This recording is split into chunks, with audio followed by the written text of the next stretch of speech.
Hello dear listener, please subscribe to our channel. Enjoy watching. I never thought it would happen to me. I was the kind of guy who believed in loyalty, believed that when you made a commitment, you stuck with it.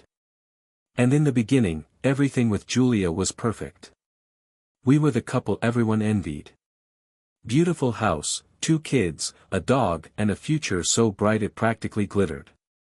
But underneath that polished exterior, cracks started to form.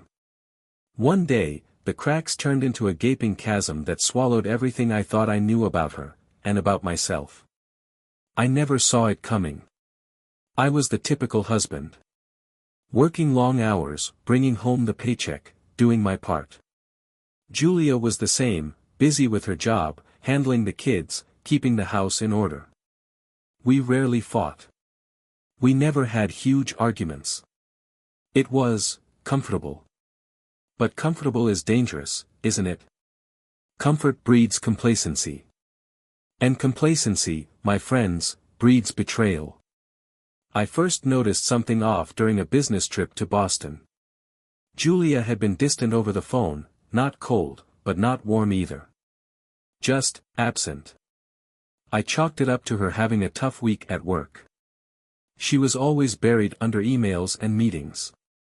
I didn't think anything of it. But when I got home, things were different.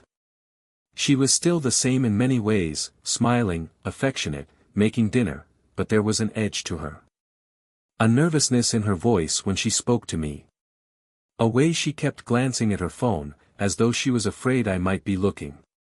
It was small at first, insignificant, maybe, but I knew something was off. I just couldn't put my finger on it. And so, like any good husband who trusted his wife, I ignored it. I trusted her. Until I found the first crack. It wasn't much. Just a strange text message that popped up on her phone one night when I was in the kitchen making a drink, *, I miss you. Can't wait to see you tonight. Don't be late. *. The name at the top of the message was unfamiliar. My heart sank. I asked her about it, of course. Julia laughed it off, saying it was a work friend. Someone she'd been collaborating with on a project. I wanted to believe her. I really did. But the feeling in my gut wouldn't go away. Days turned into weeks, and things didn't improve. Julia's phone was always face down, always locked. When we went to bed, I could feel her tension beside me. She was restless, even though she had no reason to be. I started to pay closer attention. I noticed things, the long silences when I asked about her day, the way she suddenly had more work to do than usual, the way she would vanish for hours on end, leaving me with the kids. At first, it was just little things, but eventually, it became obvious. Julia was having an affair. I don't know why I waited so long to confront her. Maybe I was in denial, hoping it was all in my head. But one night, it all became too much. I found the second piece of the puzzle, a credit card bill with charges from a hotel I didn't recognize.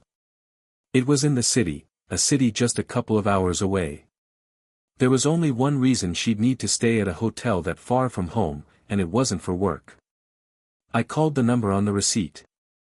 It rang twice before someone picked up. Hello. It was a man's voice. A voice I didn't recognize. Who is this? I asked, trying to keep my voice steady. This is Brad. Who is this? Brad. The name clicked instantly. It was the same name that had appeared in her text message. I felt my blood run cold. This was the man she was seeing. This was the one who had been sneaking around behind my back. I didn't tell Julia I knew. Not yet. I had a plan, and I wasn't going to let emotions screw it up. I spent the next few days gathering information. I didn't want to be a fool who confronted her without knowing the whole story.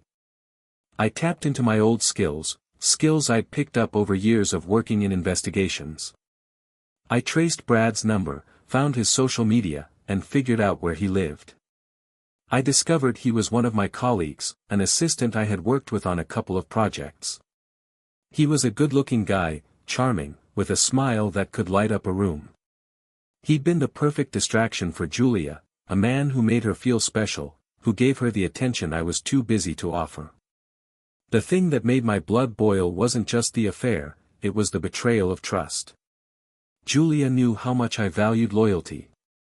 We had built a life together, a family. And she threw it all away for a fling. For Brad. I wasn't going to let her get away with it. But I wasn't going to confront her in the way she expected. No, I was going to play it smart. I was going to make her regret her choices. I started by playing the perfect husband. I became the man she thought I was. I cooked dinner, helped with the kids, and paid attention to every little detail. But underneath, I was biding my time. I began to distance myself emotionally, slowly, methodically. I wanted to make sure Julia noticed it. I needed her to feel the void I was creating. And then I brought Brad into the equation. I knew Julia would try to hide her affair, but I also knew she couldn't resist seeing him again. So, I made sure they crossed paths at work. I didn't make it obvious, but I nudged their interactions in just the right direction. I even planted seeds in her head, subtle hints that Brad was starting to see someone else, that he was losing interest in her. The trick was to make Julia believe I had moved on. And that's exactly what I did. I pretended to be okay with it. I pretended to let her go. I watched as her guilt began to eat away at her. I watched as she became paranoid, wondering if she was losing me for good. I made sure to drop little hints that I was interested in someone else, that I was enjoying the freedom of being alone. I knew she'd start doubting Brad, wondering if he still cared for her. And then, when the time was right, I made my move. It was a Sunday afternoon when it all came crashing down. Julia had gone to the gym, leaving her phone behind on the kitchen counter. I seized the opportunity. I unlocked the phone, knowing I'd find more than just texts. I found emails, pictures, and a detailed timeline of their affair. It was everything I needed to destroy her. But instead of confronting her right away, I made one last play. I staged a scene where I would be caught with someone else. I arranged for a woman I knew from work to meet me at a local cafe, someone Julia wouldn't recognize but someone who would catch her eye. It worked like a charm. When Julia came home, I could tell by the look on her face that she had seen us. She was livid, and I was ready for it. But what she didn't know was that I had already planned my revenge. I had set up a secret meeting with Brad that very evening. I made sure to accidentally bump into him at a bar.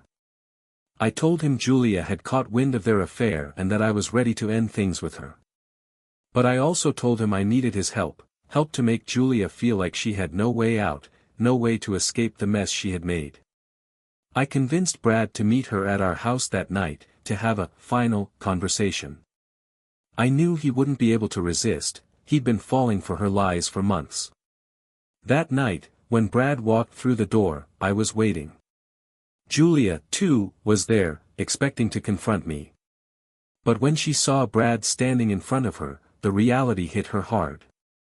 "You've been played," I said, leaning against the doorframe. "Both of you." The shock on their faces was priceless. Julia's eyes filled with rage and confusion, but Brad's face went pale. He knew exactly what had happened. The punishment? It wasn't what they expected. I didn't take their lives. I took their dignity. I released the affair's details to everyone, her family, his family, our friends, even his business partners. I made sure they knew exactly who Julia and Brad were. And just when they thought it couldn't get worse, I turned the tables again, letting them both believe they had been set up by someone much closer to them than they realized. The final twist? Julia and Brad never got together. In the end, they both destroyed each other.